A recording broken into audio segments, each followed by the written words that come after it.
There's certain things that you're naturally drawn to. Some people are naturally drawn to very tangible things. Some people are drawn to intangible things.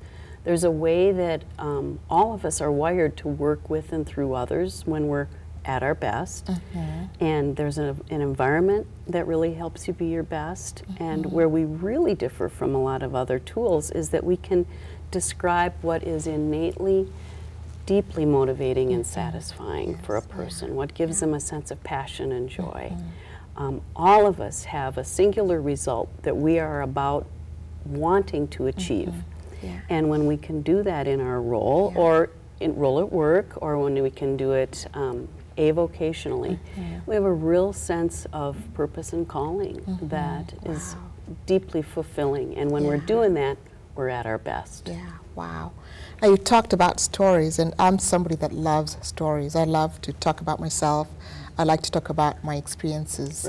So when you say stories, I'm kind of thinking, okay, there's one of my favorite stories that actually has something to do with why this show is called Tea Time with Susie is I love tea. I love enjoying tea. And when I was a little girl, I used to like having tea parties, and you know, I'll get little cups and things like that and have people there. So does that story have any significance? You know, there's a piece of that story that absolutely has significance. And when I think about the kinds of things that I would be interested in, I would love to know more about what you're doing when you're having your tea parties. I'll tell you more about that when we come back. So we're going to take a quick break right now. Thank you.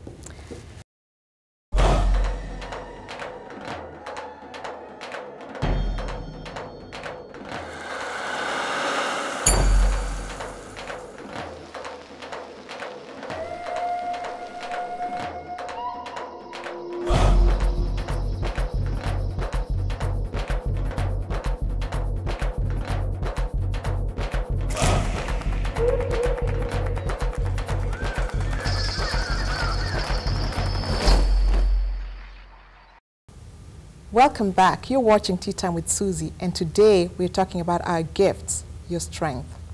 We just had Suze Grimes, who's a life coach, tell us that each person has a unique design, and that design that we have allows us to do things that we enjoy doing. And sometimes the jobs that we have don't necessarily give us the opportunities to do the things that we love.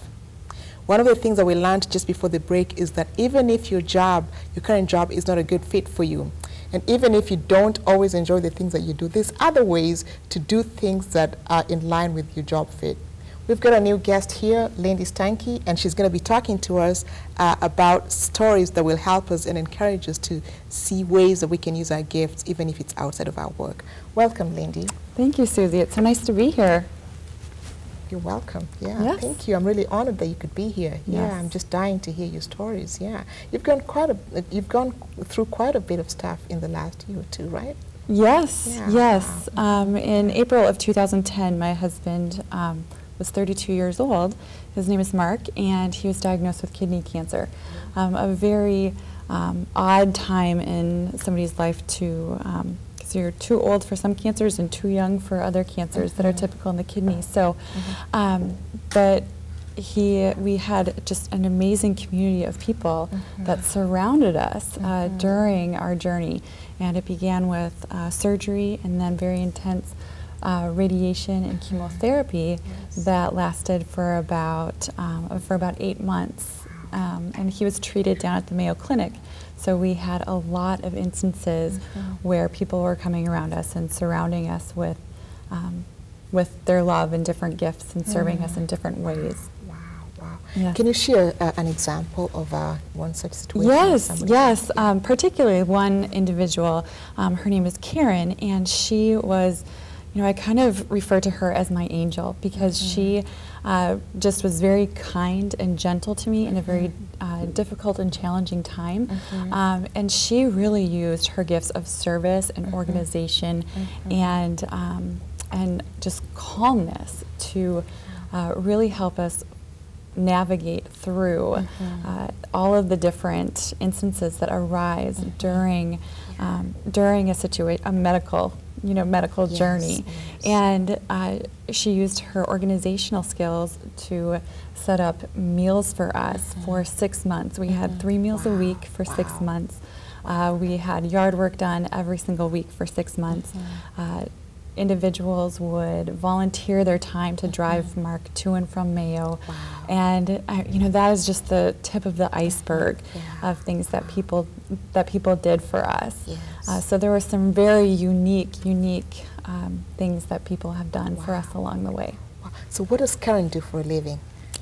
Karen actually works at Northwestern College. She is administrative assistant, so she is very highly skilled in organization. But with how busy she is, to take on another, coordinating of meals and yard work and house cleaning and all of this stuff, to coordinate all that and to completely alleviate any kind of stress from myself and my husband going through this was just such an amazing experience. And one of the things that is just amazing to me is to hear about her job as an administrative assistant. When I think of people in roles like hers, I think of high stress. Sometimes you go through a day where you're doing so much for people and you rarely get to hear thank you. So for her to be willing to use her natural abilities of kindness and to say, you know what, I'm going to lay my work aside and go, even if I'm working during the day, I'm still going to go ahead and use my gifts of kindness and organization skills to work with somebody in a setting that is so rewarding, I imagine. That is really neat. Wow. And through that, I came to the point where it was almost challenging to ask somebody to do something like that for me, or to accept that somebody would want to do something like that for me. And so as an individual, really that goes through a crisis, really learning how to have gracious acceptance and what people want to give you is so very important, so that people can be involved and you can build community and deepen relationships through that. And I was my husband and I were blessed through that, but then in return, Karen also was, she was also blessed by all of our friends and family and acquaintances and coworkers that were calling and wanting to provide something.